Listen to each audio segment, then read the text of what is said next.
Welcome to The Explainer. Today we are diving into a story of pure genius, intense ambition, and a disappearance that completely changed the course of history. We're going to uncover how the man who actually invented the movies just vanished into thin air, right on the cusp of his greatest triumph. It's a question that has just baffled historians for over a century.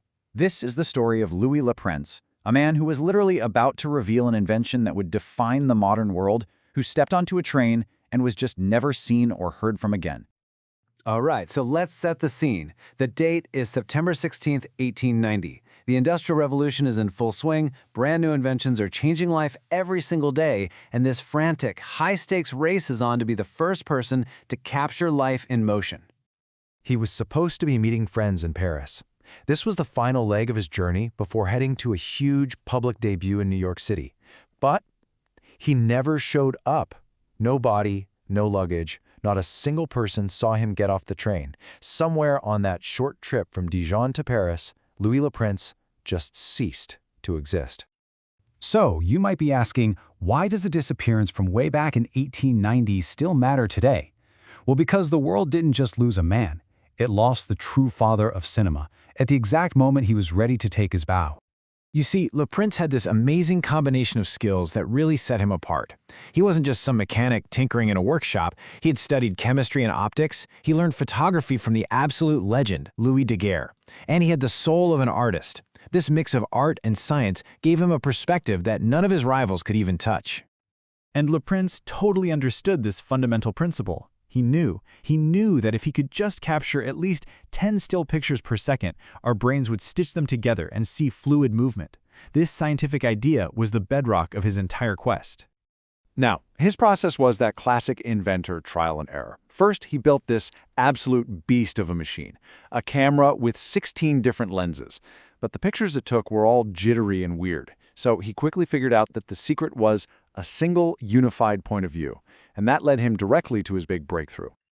And he did it. He actually succeeded. In October of 1888, a full 2 years before he vanished, he filmed his family just walking around in a garden. We now call it the Roundhay Garden scene. That, along with another little film of traffic on a bridge, is the actual birth of cinema. He had done it. But here's the thing. Le Prince wasn't just working away quietly in some lab. He was a major player in a brutal, high-stakes race. Whoever could patent and sell moving pictures stood to make an absolute fortune and basically change history forever.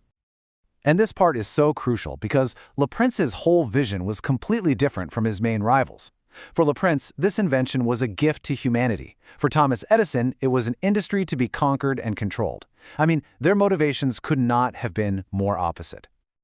The timeline here says everything. Le Prince has a working camera and actual films in 1888. He files his patents. Then, just before his big public debut in America, he disappears in 1890. And the very next year? Well, that's when Edison announces his own device. The timing is, to say the least, unbelievably suspicious. With Le Prince gone, the whole story was suddenly up for grabs. He was just about to show the world what he had made, and then, poof, nothing. So naturally, the theories about what happened started flying immediately.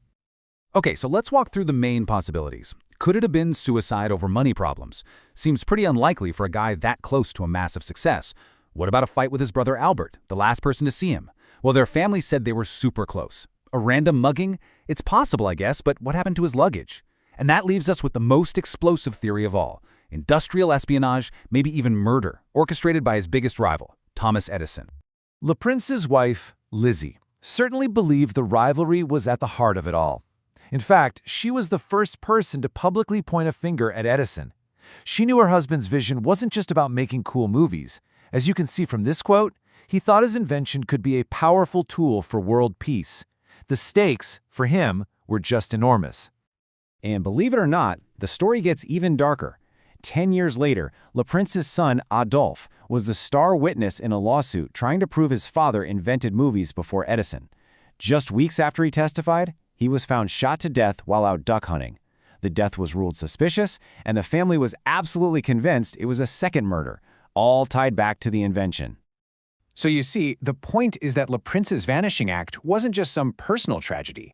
It created this huge domino effect that literally changed who we think created the movies and maybe even where they ended up being made. 7. That's how many years the law in the 1890s required before a missing person could be declared legally dead. 7 years. And for those 7 long years, Lizzie and her kids were just stuck in a legal nightmare. They couldn't use his patents, they couldn't license his camera, they couldn't fight for his legacy at all. And while all of Leprince's work was trapped in this legal limbo, Thomas Edison and others moved in aggressively and just filled the void. Edison used his money and his lawyers to create this powerful monopoly called the Edison Trust. He basically sued anyone who tried to make movies on the East Coast without paying him. So what did all those independent filmmakers do? They ran. They fled as far west as they could to a sunny, remote town with cheap land, a place called Hollywood.